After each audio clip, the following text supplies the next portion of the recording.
Hey y'all, it's Thryss. We are here at the dye bath. I have actually recorded a couple of videos dyeing over the past few days, and I erased them all because they were all like an hour long of me just taking forever to get to it, talking a lot. I can't edit, so I'm going to make sure I pause more and cut out all the extra stuff because I know y'all really probably don't like an hour-long video. So this yarn and a bunch of others you're going to see, you're gonna already know what this looks like because sorry, water got in there. Anyway, these will be showing on Dees Creative Hands for me 2 days from now on Saturday, September 10th, but you won't be seeing this until that's already done. So anyway, little time warp. Okay, so we're gonna get right to it. I am going to put about 6 cups of just plain tap water in my catering pan. I have my fire on. That was fun. That was awesome. Okay. So I've never turned the fire on before putting the water in, and I guess that's what happens when you do. These get hot really fast. So sorry for all that sound. Anyway. So there's 6 cups. Plain tap water. I'm going to do 5 cups, and then I'm going to put the yarn in and make 100% for sure. I have my heat set. I don't remember if this made it in a video yet, or if it was one of the ones I erased, but I can't see the settings on my dials, so I do it like a clock. So it's set to like 5 o'clock. I would imagine this is probably like the midway of medium. Not 100% sure. Don't quote me. Okay, so I am dyeing 2 hanks of 100 grams each of 100% merino. Or, my goodness, I keep saying that. I've done that in every video. Of, for heaven's sake, of 80% merino, superwash merino, 20% nylon. This is from Kramer Yarns. This is Stratus. I don't know if this made it in the video either. When I lay my yarn down, I do not lay it like this, where the, like this. I don't lay it like this, where the top is at the top, bottom is at the bottom. I lay it like this, where it's open, so that I can really penetrate into those inner layers. Because even though the whole, you know, like white areas and the tonal is part of the charm of hand-dyed, and I do that. I definitely do that a lot, you know, sometimes. Well, sometimes. I like to have my yarn saturated as much as possible. It is still tonal, but I don't like to have those white spots unless somebody would want them. Okay. I explained a lot of stuff in my first video, which I do not believe is one that is going up. I think that is one I erased. So when dyeing yarn, you want to make for sure that you get your yarn touching the sides and filling the corners, because though you will, on this one, I will want the color to travel. I don't want it to travel down the sides and down the middle, muddying up the colors down here. For instance, if I did black up here, yellow down here, that black came to the yellow, it's going to make kind of an ugly brownish green, and I would not want that. You also want to make sure that you have enough water, that your corners are filled, so that you are not scalding your yarn, because burnt wool smells disgusting and it's a waste of money burning yarn. Okay, so there we are. All right, I hope it doesn't feel like I'm rushing it. I'm trying to be quicker and talk less. Grabbing paper towels to wipe my hands off with so I do not introduce moisture to my dyeing containers, because I am going to just be doing dry dye powder, dropping dry dye powder. We are doing black to purple. This is not going to be a true gradient ombre. There will be tonal in this. I'm shooting for more saturated than anything, but it is not going to be a true ombre gradient. I am going to shoot for a really good blend, but this is not the process that I use for getting a really good ombre gradient.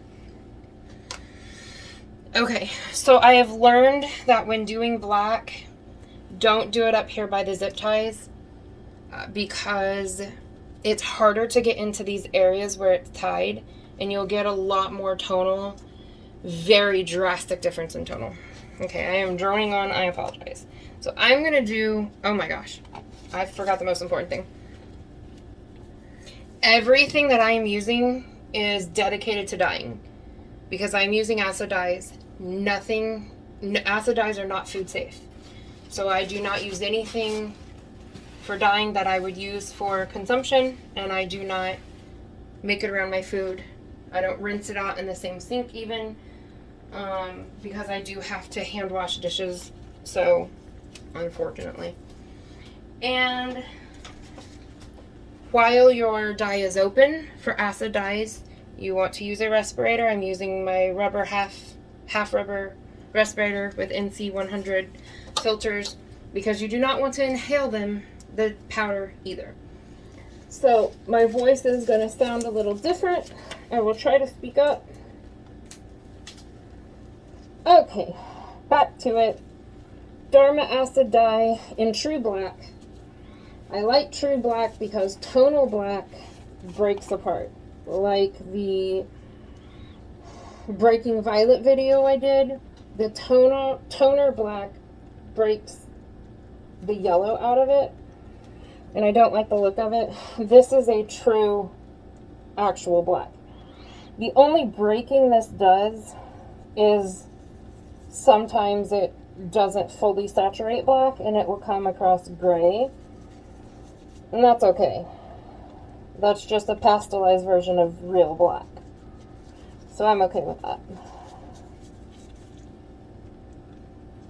I'm going to be more concentrated towards this end and less concentrated towards here, where I'm going to start blending into my purples.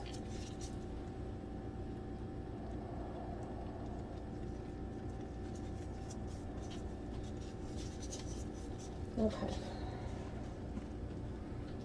I want to make sure that I'm saturating down towards the middle and the back side, because I really don't like flipping my yarn and dyeing the other side. I do it when I have to, but most of the time I can get away with it, not having to do that. Not all the time.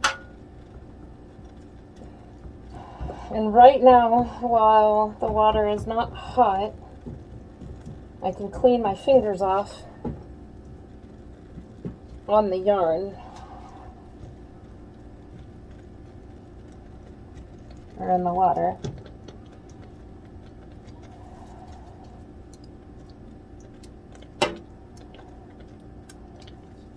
So this is going to come out more gray right here.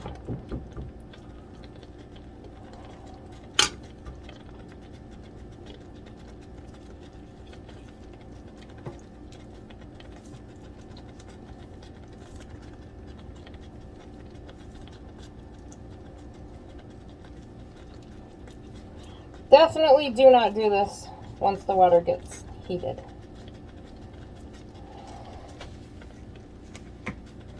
I have actually stained my hand blue, where I did that while the water was hot, and I wasn't working with blue. The blue came from my nitrile gloves because it was that hot. So I'm a lot more careful about that now.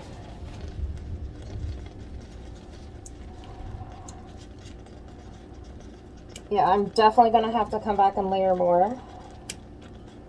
But I like to get, especially if I'm trying to do some sort of gradient, I like to kind of lay down a base layer of everything, and then I come back and I fiddle. And that was a big part of the conversation in one of my videos, was my fiddling. I can't not fiddle. Sometimes I ruin it because I can't just leave it alone. Okay. Which one? Electric Violet or Iris? I cannot remember which one was the more blue leaning one. I would have to assume Violet because Violet is blue. So when you don't know,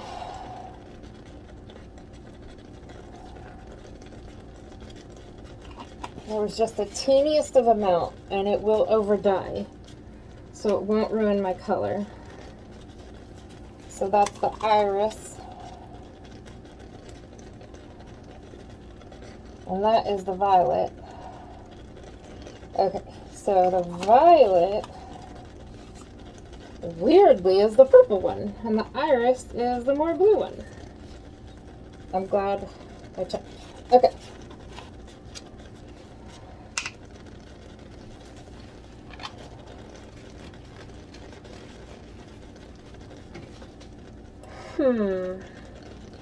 You know what? Dare I? I'm going to put a little bit of Silver Gray, also by Dharma, right here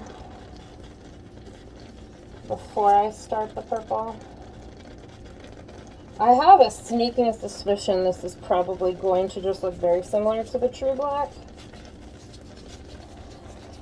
But I'm here to play. This is my happy place. And in my other videos, I just kept talking to you guys and wishing you guys could talk back. For one, to tell me to stop fiddling. But also, it was just fun talking to you guys, and like I wanted your feedback, and it was fulfilling to me to talk to you guys even though you couldn't talk back. But I thought how much better it would be if you guys could. So, that being said, I do believe that I am going to do some lives while I dye yarn, so that we can do that, because I think that would be a lot of fun. Get that off my spoon.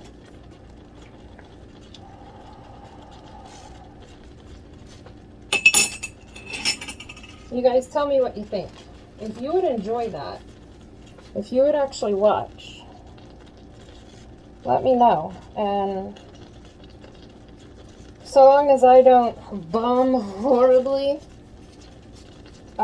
this Saturday on Dees Live, Dees Creative Hands, then I definitely think that's something I'm going to want to do. Because I just kept talking to you guys and thinking how cool it would be if you guys could chat with me while I was doing this. I feel like you would like that better than watching an hour of me talking at you. You could actually talk back. And my husband could read off to me what you guys say. Okay, so this is Dharma Intense Iris.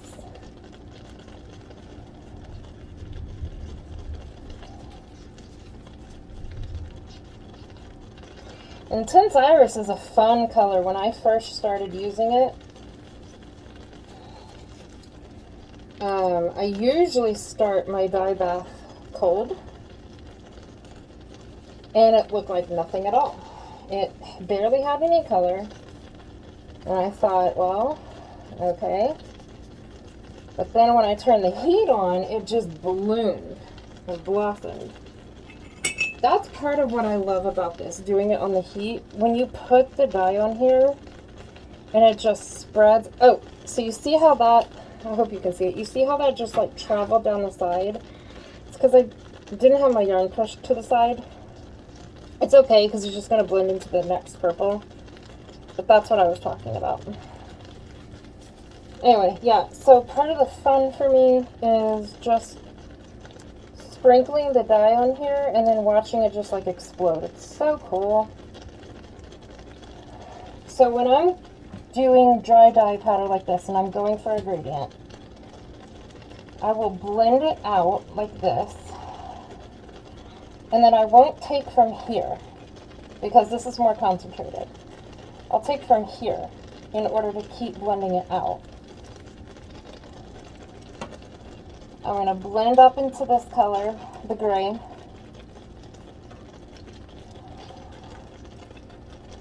And then I'm going to come back through, add more gray, and blend back into that purple. This is also how I dye my hair. I mean, not in here with this, but the blending process, I mean.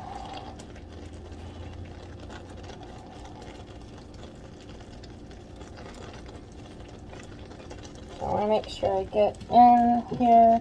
I'm definitely going to have to come back and dye more. Can't blow it on it to move the smoke, steam. I have my mask on. Okay, but before I lose any more realty over here, I want to get my other powder and my other purple.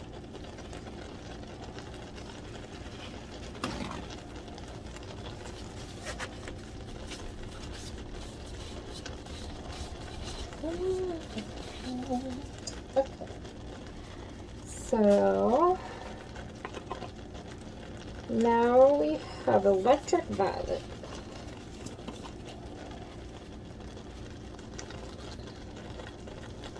I'm going to turn this around carefully. And I can't see it over there. I'm going to start out on this end pretty heavily because the yarn is thicker over here because it's bound up. And I want it more concentrated over here. And then I'm going to be a little more sparse towards the iris where those are going to blend.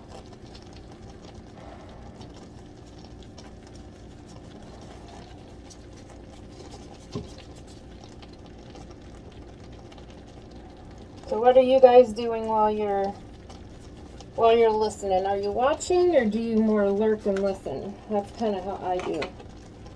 I don't really watch a whole lot for obvious reasons, but I certainly do listen.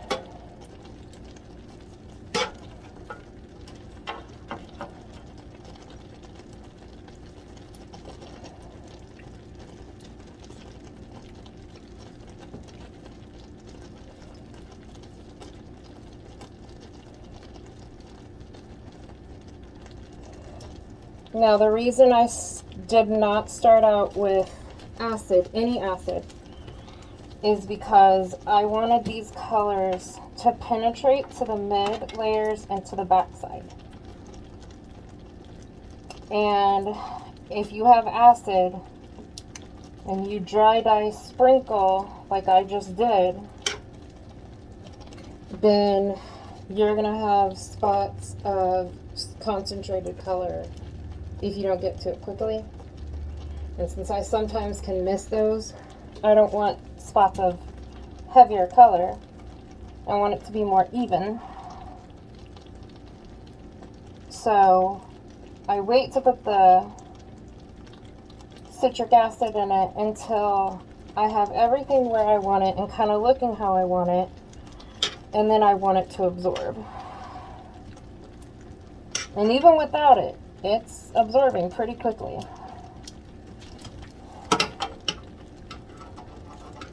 And cleaning off my fingers would also cause major concentrations. When you work that rainbow yarn I did, the green, that's the reason there's some dark green spots. Because it just took it immediately and it didn't spread like this. So, okay.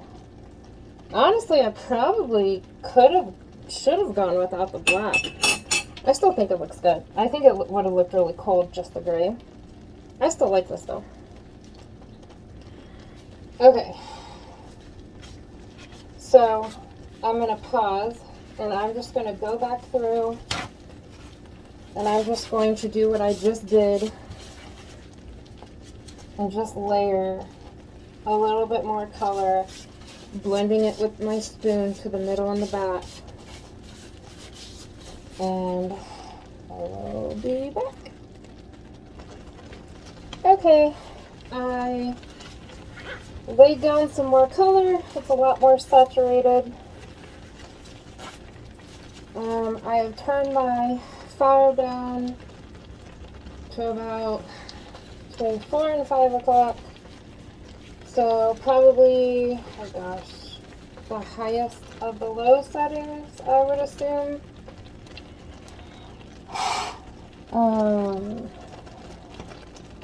Yeah, it's looking good though. I hope you guys can see all of it. I may have to turn it over, I may not. I think I've decided that however the black comes out, I'm going to leave it. If it comes out gray, I think that'll look really, really nice.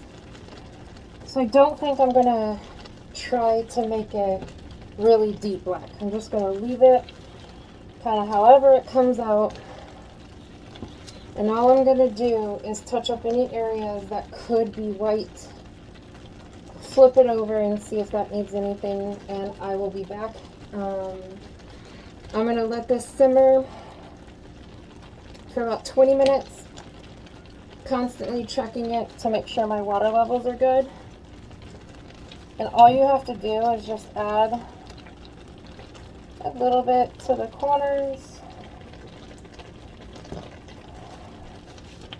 Any areas that look like it could be a little bit low. Because now I don't care if it spreads. Now if it spreads, that's awesome. That means that it'll blend.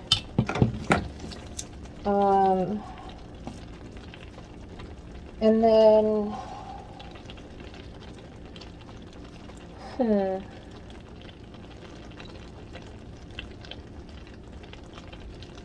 yeah, I think that's all. I think that's all I'll do. It is taking up the color so well that I don't think I'm going to need the citric acid. But I will check back. I like to let it absorb as much on its own before I put that in. Because I have time. It's not like I need to rush it along. If I didn't have a lot of time, I would put the citric acid in it now. And you can do that one of two ways. It's about 2 tablespoons for every 8 ounces. Is kind of how I do mine. And you can either mix that in your water that you're going to pour in here to keep your water levels up while it cooks. Or if you have vinegar, or even like what I have. So I don't use vinegar now that I'm selling this yarn because that's stinky. I have this powder. So what I do, I either put it in my water, or I actually just take some. And this probably is not the way to do it.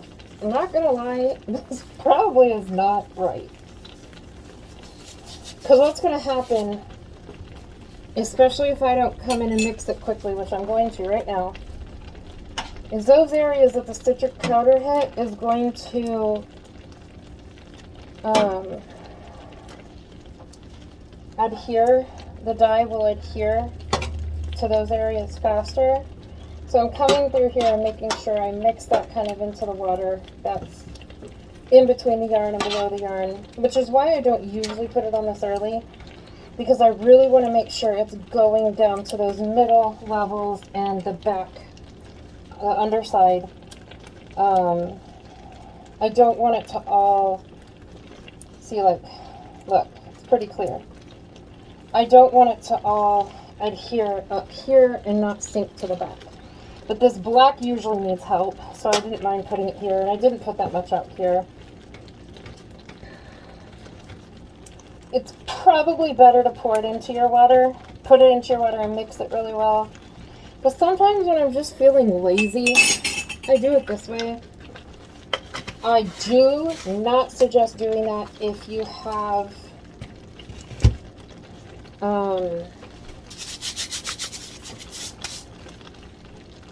Stellina, the metallic thread, because it can oxidize your thread.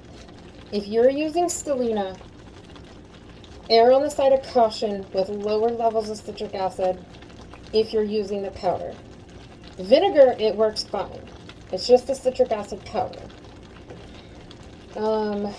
Lower levels and less exposure time is better. I would never sprinkle it like that on it. I would only ever mix it in the water and pour it like that at the very end. But vinegar, you can do it to your heart's content. There's no issues with that. So just a little tip there, but I will be back. Okay guys, I have rinsed it and it is out here to dry. Here's some other ones. I did videos on these, but I erased them. But you guys will see these. Well, you will have already seen these actually.